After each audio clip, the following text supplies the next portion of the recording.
Napoleon Bonaparte was not born into greatness. He was born into resentment. On August 15, 1769, on the rugged island of Corsica, a child entered a world that did not want him. France had just conquered the island the year before.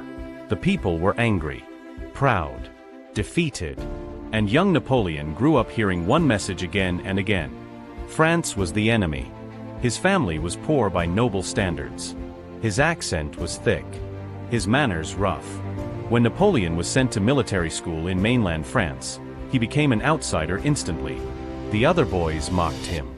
They laughed at his Corsican accent. They laughed at his poverty. They laughed at his rage. Napoleon did not laugh back. He withdrew into books, history, mathematics, while others played, Napoleon studied battles long dead. He memorized generals, campaigns, victories and defeats. He was not charismatic. He was not charming. He was hungry. And hunger, when sharpened by humiliation, creates monsters or emperors. France was collapsing. The French Revolution tore the country apart. Kings were dragged from palaces. Nobles fled. Heads rolled beneath the guillotine. Chaos filled the streets. For most, it was terror. For Napoleon, it was opportunity. At just 24 years old, he was given command of artillery during a royalist uprising in Paris. While others hesitated, Napoleon acted. He placed cannons in the streets, loaded them with grape shot, and fired into the crowd. The uprising ended in minutes. Thousands remembered that day not for mercy, but for efficiency. Napoleon was promoted immediately. The revolution rewarded results, not pedigree. And Napoleon delivered results. In 1796, Napoleon was given command of the Army of Italy. It was a joke of an army. Poorly clothed, poorly fed, poorly paid. Napoleon stood before them and spoke words that would define his legend. "Soldiers, you are naked and starving. I will lead you into the most fertile plains in the world." Then he did exactly that. Against stronger armies, better generals, and impossible odds, Napoleon destroyed Austria's forces piece by piece. He moved faster than anyone thought possible. He attacked where no one expected. Europe watched in disbelief. A poor Corsican officer had become the most feared general on the continent. At 26 years old, Napoleon wanted more than victory. He wanted legacy. He invaded Egypt not just as a general, but as a symbol. He brought scientists, artists, scholars. He wanted history to remember him as more than a conqueror. But Egypt exposed his first cracks. The British Navy destroyed his fleet. His army was stranded. Plagues spread. The campaign failed.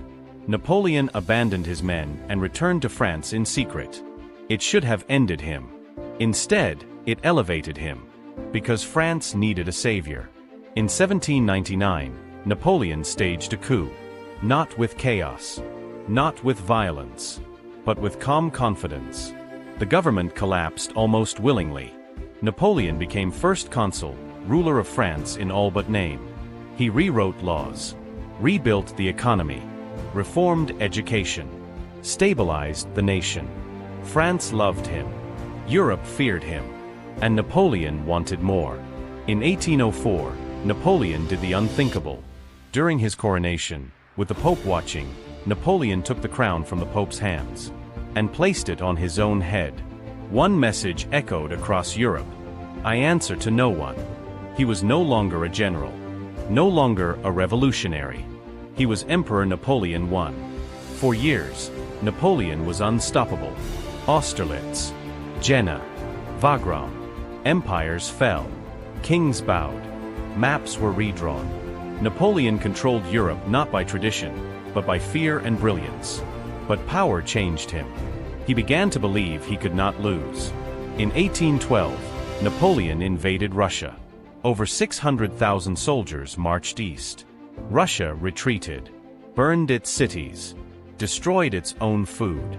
Winter came. Napoleon lost everything. Cold, hunger, desertion. Only a fraction returned. The myth cracked. Napoleon was exiled to Elba, but he escaped.